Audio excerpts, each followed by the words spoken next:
Marques César, nasci na cidade de Paracambi, moro em Paulo de Fronten há 53 anos, completarei 54 anos dia 6 de fevereiro. Sou comerciante na cidade há 35 anos e faço entalhes, trabalho com entalhes, aprendi a profissão de entalhes há aproximadamente 45 anos.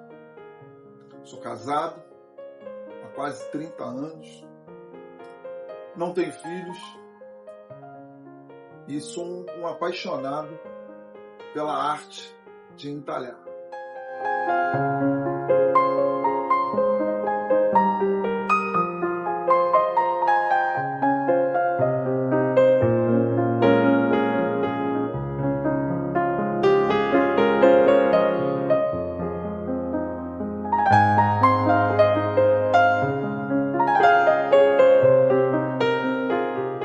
Eu sou de uma família que eu tinha mais 2 irmãos. Infelizmente, eles se foram. E eu sempre fui o caçula, sou o mais novo. E o que acontece? Meu pai aposenta, eu era muito novo. Então, desde pequeno, eu tive o prazer de estar sempre ao lado dele. Onde ele pôde me passar não só a essa profissão maravilhosa de entalhador, como outras coisas também que eu aprendi com ele, muitas coisas. Então foi uma infância maravilhosa, sempre gostei de música, sempre gostei de pintura, sempre gostei de muita coisa. Mas desde pequeno estive ao seu lado e ele me passando os primeiros passos da arte de entalhar. Um grande pai, um grande marido, um exemplo de ser humano, um homem caridoso, um homem trabalhador, um homem nota 10. Chega a arrepiar, chega a me emocionar de lembrar do seu Almir. Dói, da hora que dói, saudade. Já são 25 anos separados dele. Todos os dias eu lembro dele. Todos os dias eu lembro dele.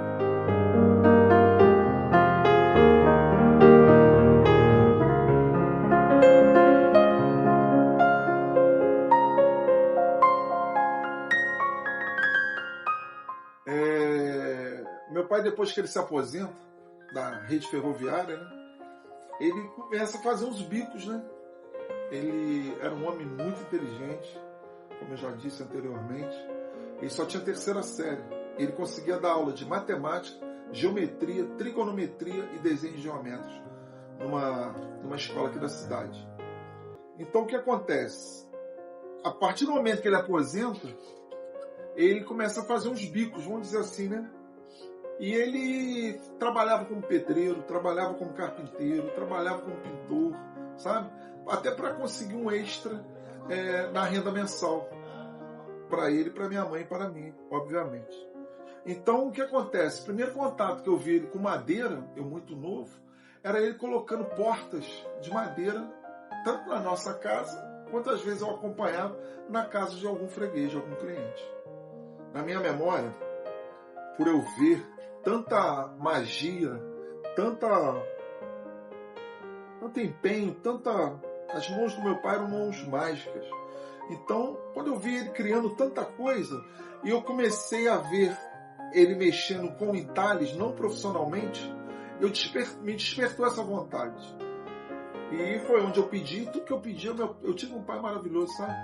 E ele sempre esteve ao meu lado. Tudo que eu pedi, ele estava junto comigo. Muitas das vezes ele falava, não vai dar certo, mas eu vou te ajudar. A gente vai fazer junto.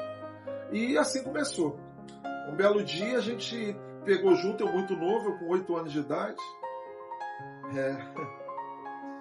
A gente pegou uma madeira usada, desenhamos um rosto, um cangaceiro. E a gente começou. Eu falo que foi o primeiro quadro que eu fiz, mas foi muito mais ele do que eu, né? Mas conseguimos acabar juntos. Tem esse quadro guardado até hoje. E foi maravilhoso. Emocionante lembrar, recordar, apesar de ter, como eu falei, uns 45 anos isso foi feito.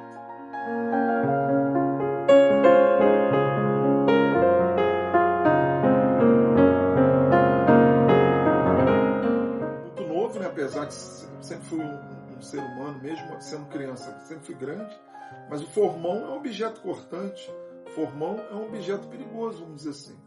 E ele esteve sempre ao meu lado, sempre me orientando, segurando em minhas mãos, até que ele notou que eu já estava apto de fazer sozinho. Isso demorou, né? Não foi da noite para o dia. Mas ele sempre esteve cuidadosamente ao meu lado, me orientando, como eu disse, pegando em minhas mãos, me explicando, aqui é o formão, aqui é o maço, ou o cinzel, né? E a gente foi. Devagarzinho, ele sempre insistindo, ele sempre sem pressa, né? Aquilo ali não era para ganhar dinheiro, aquilo ali era para eu aprender, ele me passando ensinamento. Meu pai, meu avô, ele sempre montou, eu esqueci de falar, ele sempre montou presépios. Meu avô era de Paulo de Fronten, foi para o Rio.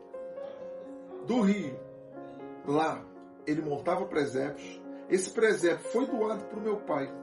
E o meu pai morou aqui em Paulo de Fronten, meu pai era carioca também, vamos colocar isso, né?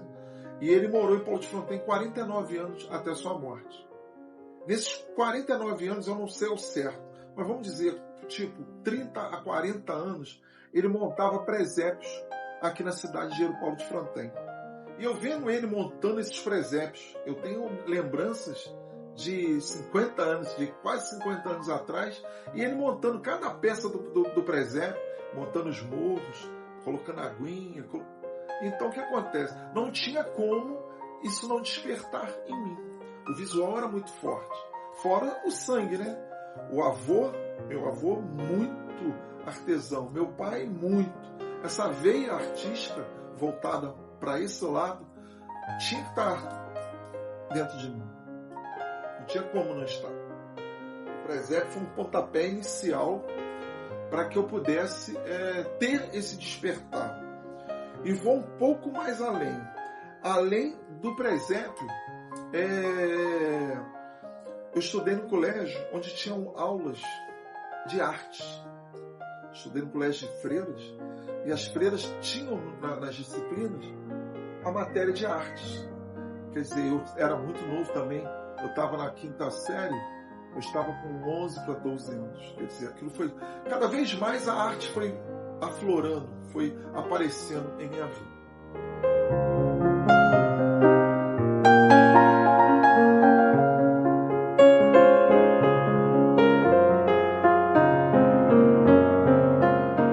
Em muitos momentos da minha vida, eu sempre fui um ser humano de ter ideias, de tentar coisas novas. Eu não moro numa cidade rica. E o que acontece? Ele sempre esteve ao meu lado. Uma outra profissão que eu tenho é a chaveiro. Chaveiro foi a primeira profissão que eu realmente comecei a ganhar dinheiro. Eu tinha 18 para 19 anos. E meu pai falou assim, eu acho que isso não vai dar certo, mas eu te apoio. E graças a Deus deu, né?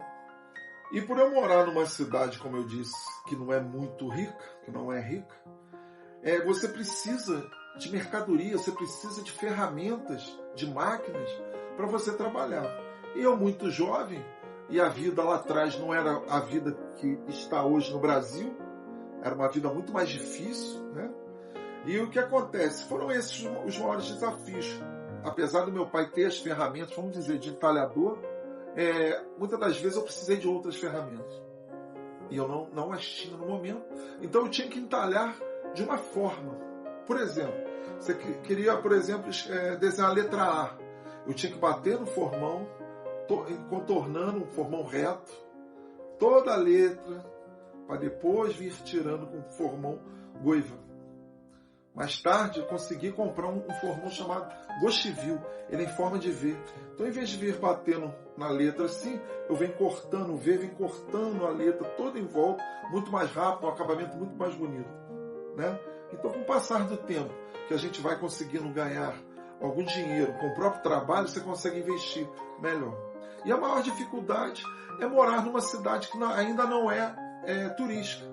A dificuldade de você, muitas das vezes, você vender o produto.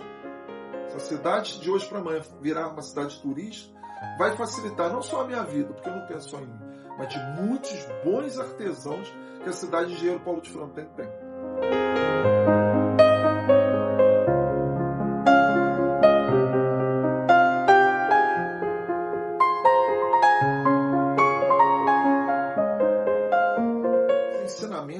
legado, o legado moral, né, cara? Porque tudo, eu acho que tudo vem da moral. A partir do momento que você tem um pai e uma mãe, eu não posso nunca esquecer de minha mãe, Ruth. Foram dois pais maravilhosos que sempre me incentivaram às artes. Minha mãe sempre me incentivou a tocar violão, a praticar esportes, a entalhar, a desenhar, a pintura. Tudo ela me incentivava. Tudo que era para saber, ela, com certeza, a mãe é mãe, né? Então, com certeza, ela notou essa minha veia, teve o start, né, de notar essa minha veia artística. E ela sempre me incentivou, sempre esteve ao meu lado. E o meu pai, com certeza, estava sempre junto, né? Participando. Era um super pai, não era um pai não, era um super pai. O maior legado que meu pai poderia ter deixado para mim foi tudo que ele sabia, tudo que ele aprendeu, tudo que tinha em sua mente, ele conseguiu e ele passou para mim. Tipo, de repentemente, se fosse uma pessoa estranha, talvez não me passaria todo o ensinamento que ele passou. Tivemos juntos aproximadamente 33 anos e foram 33 anos juntos, diariamente. Quase todos os dias estávamos sempre juntos. E a moral, como eu já disse anteriormente, os ensinamentos nada valeriam se ele não tivesse deixado a moral. Né? Um homem sem moral, um homem sem postura, um homem que gosta das coisas certas, um homem íntegro, um bom pai, um bom filho, um bom marido, é o resumo do seu amor.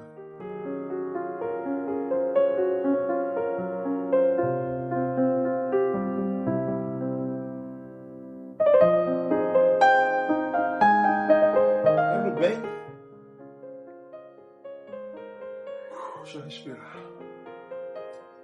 Com 8 anos de idade, quando eu pedi para ele me ensinar o ofício, ensinar a profissão, ele deu as primeiras marteladas, vamos dizer assim, né?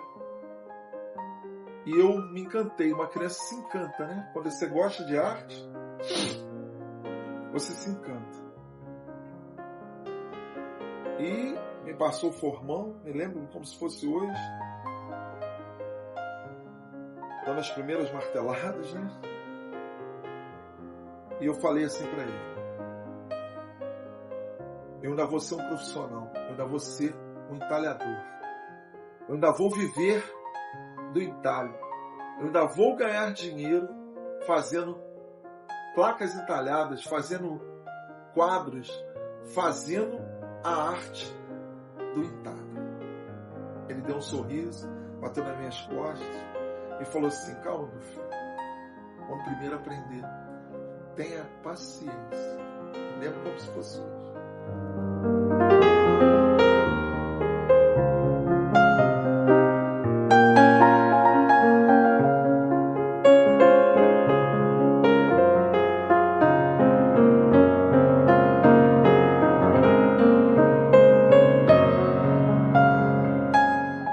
A gente nota hoje em dia que muitas profissões não são passadas de pai para filho. Então muitas profissões estão ficando mortas, elas estão morrendo pelo jovem muitas das vezes não se interessar por certas profissões. Então o que acontece é o seguinte: eu me sinto muito honrado, muito feliz, né, de ter um pai que tive e dele poder ter me passado tantos ensinamentos. Eu acho que isso é maravilhoso. Eu tenho uma outra profissão que quando eu cheguei para esse outro mestre e pedi para que se ele poderia me ensinar a profissão, ele levanta as mãos para o céu e fala assim: graças a Deus que você apareceu. Meus filhos e meus netos nunca quiseram aprender essa profissão. Foi Deus que te enviou aqui. Olha que lindo. Me passou a profissão, acho que eu posso falar qual é de consertador de panelas. Não passou muitos meses e, infelizmente, esse senhor, o mestre Farias, da cidade de Mendes, ele se foi. Talvez eu tenha sido o único, ou talvez eu tenha sido o último aprendiz que ele pôde passar essa profissão. Eu tive 2 irmãos, um pouco mais velhos, bem mais velhos que eu, né? Um tinha quase 18 anos, outro tinha quase 15 anos mais velho que eu. Apesar de terem sido duas pessoas muito inteligentes, graças a Deus, eu fui o que mais se aproximou do mestre, do seu Almir. Todo mundo, os sobrinhos, né, que estão vivos e tal, todos falam: você puxou a veia artística toda do meu avô. Então com muita alegria, com muita satisfação, com muita honra que eu falo no nome do mestre Almir, né, do seu Almir, diariamente. Sempre que posso, sempre que alguém pergunta de quem você herdou, eu falei: poxa, eu tive um mestre.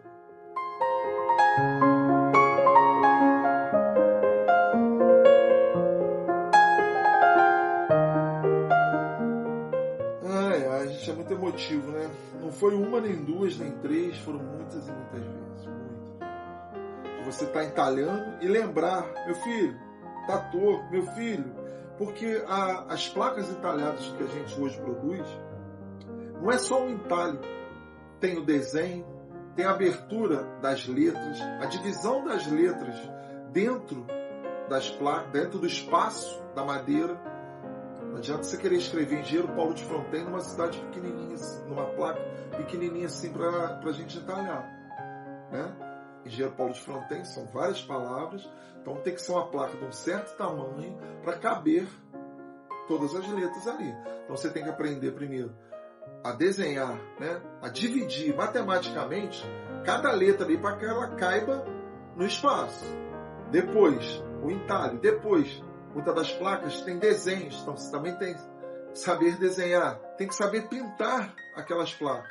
Então olha quantas profissões você tem que ter para você poder executar uma placa entalhada, finalizar uma placa entalhada. Agora, é muita lembrança. Ele explicando cuidadosamente, como um grande pai que foi: tá errado aqui, arruma aqui, tá? Não vai caber, e não sei o que, né? E chega ao ponto, meu pai foi um fumante a vida inteira, infelizmente o cigarro levou, que eu sinto hoje, às vezes estou entalhando, eu sinto o cheiro do cigarro. Aí vem mil lembranças, né? Dói. Tê-lo perdido com 74 para 75 anos, poderia ter vivido mais um pouco, poderia ter me passado mais ensinamentos, porque ensinamento é uma coisa inesgotável, né? Não tem fim. Todos os dias estamos aprendendo um pouco mais. Mas os 33 anos, a idade de Cristo, foi maravilhoso estar com ele.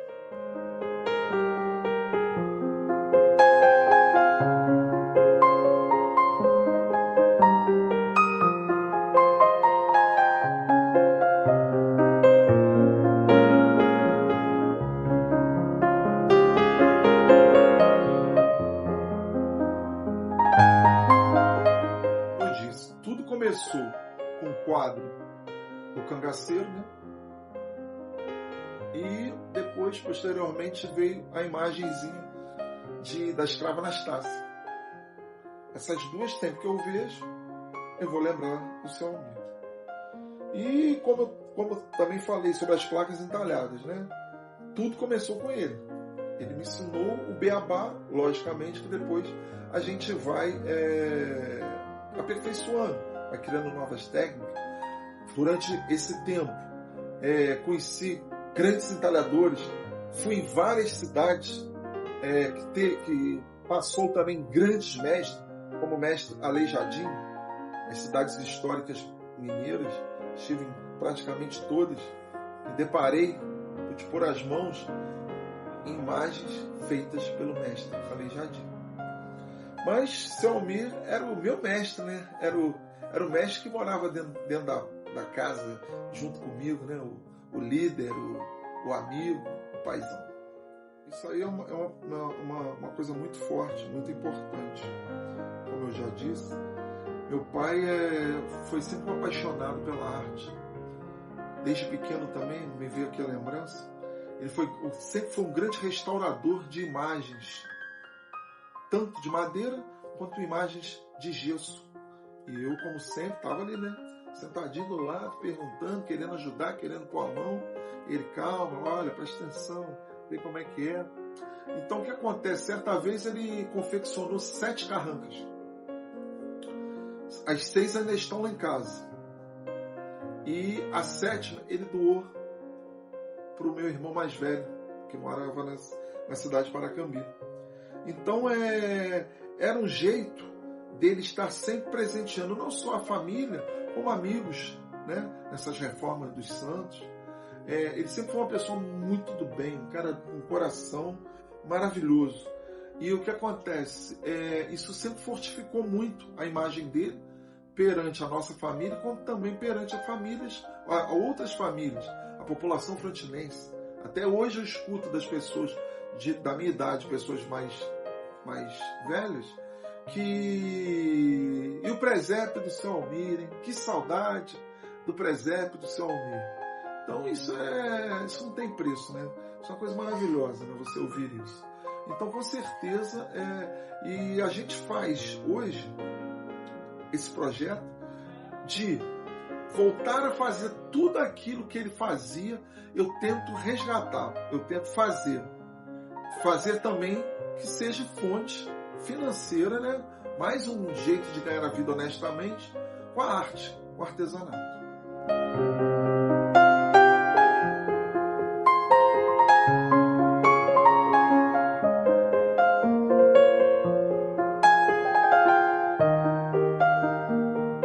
Eu tenho um filhão do coração, né? Nosso amigo Betinho, Felipe Rangel. Ele hoje é um grande barbeiro, né? Excelente barbeiro, profissional. Mas ele me ajudou, criança ainda, né? Também como se fosse de pai para filho, né? Ele também aprendeu assim a profissão muito rapidamente. Então este legado, graças a Deus, não parou. Se formos pensar assim, né? E tenho também muita vontade de montar dentro da nossa cidade, Engenheiro Paulo de Fronten, uma escola de entalhadores, para que essa tão maravilhosa profissão não se acabe, não caia no esquecimento. A arte para mim significa tudo. A arte para mim significa o amor. Como assim, Marcos? Vou tentar passar para vocês. Como eu já disse, eu tenho várias profissões. Mas quando eu estou entalhando, quando eu estou criando, quando eu estou mexendo com massa, quando eu estou... É diferente, é emocionante. A gente faz com amor. E tudo que a gente faz com amor é muito melhor. Então, se eu pudesse, hoje, eu viveria apenas fazendo arte.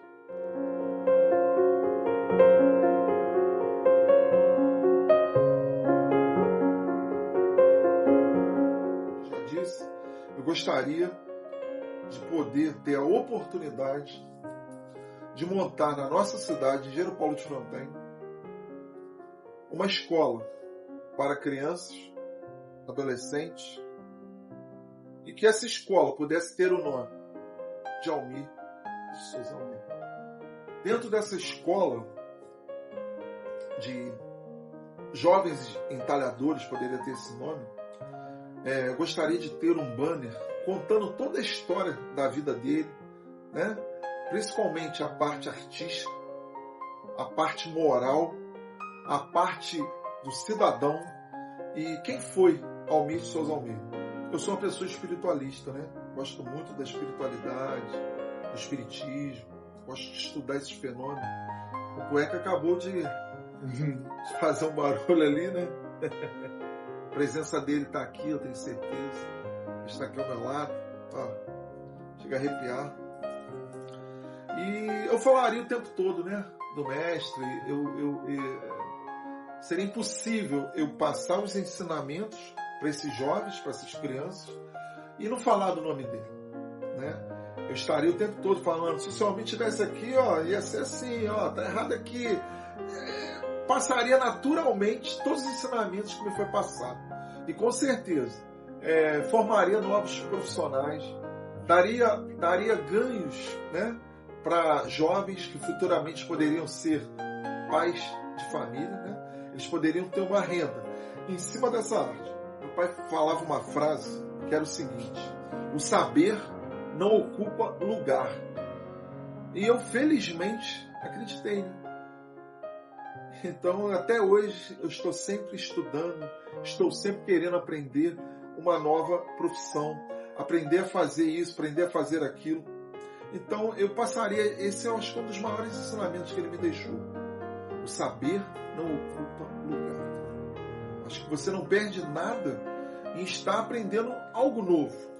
Porque, com certeza, hoje, amanhã ou no futuro, você poderá precisar. Então, você, sabendo essa técnica, você poderá defender, você poderá ganhar alguma coisa em ter aprendido, em certo momento no passado, essa profissão. Quando você acredita, quando você tem fé, né? Fé é acreditar naquilo que você não vê, né? Fé é acreditar no impossível. E por muitas das vezes eu escutei falar: pô, você não vai ganhar dinheiro com isso. Isso aí não vai te levar a lugar nenhum. E isso tem que servir de alavanca. Isso tem que servir de incentivo para que você chegue a algum patamar. Eu costumo brincar, eu nunca contei, mas pelos anos e pela quantidade de placas que eu já entalei, eu costumo dizer que eu já entalei mais de 4.000 placas na minha vida. Desde as pequenininhas até uma, por exemplo, de 5 metros de comprimento que eu entalei. Então é não desistir, é acreditar, né? E quando você escutar um não, ou então quando você escutar que uma coisa não vai dar certo, aí que tem que te servir de combustível para que você continue na caminhada, com a certeza que aquilo vai dar certo.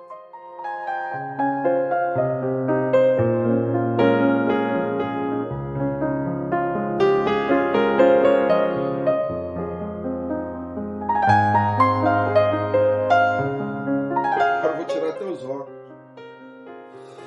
e dar uma respirada. Após alguns meses do falecimento do seu Almir, do mestre Almir, eu tive um encontro com ele, um sonho. Estava num ponto aqui da rua, eu saindo da minha casa, quando eu encontrei com ele, nossa, ó, eu saí correndo e o abracei. E pedi perdão para ele por tudo que eu podia ter feito para ele um dia. Não que eu tenha feito alguma coisa de mal para ele, mas a saudade era tanto, a emoção era tanto naquele momento, eu abraçando, pedindo perdão, pai, por alguma coisa, né? Filho sempre às vezes é rebelde, jovem, né? Mas ele me abraçava e dizia assim: meu filho, você não tem que me pedir perdão de nada. Você sempre foi um grande filho, você sempre foi um super filho. E o que eu podia falar para ele é o seguinte: meu pai, obrigado por tudo que o Senhor me deixou. Obrigado, pai, por você ter me tornado um ser humano, por você ter me tornado uma pessoa que luta todos os dias contra mim mesmo, para que eu possa me tornar um ser humano melhor.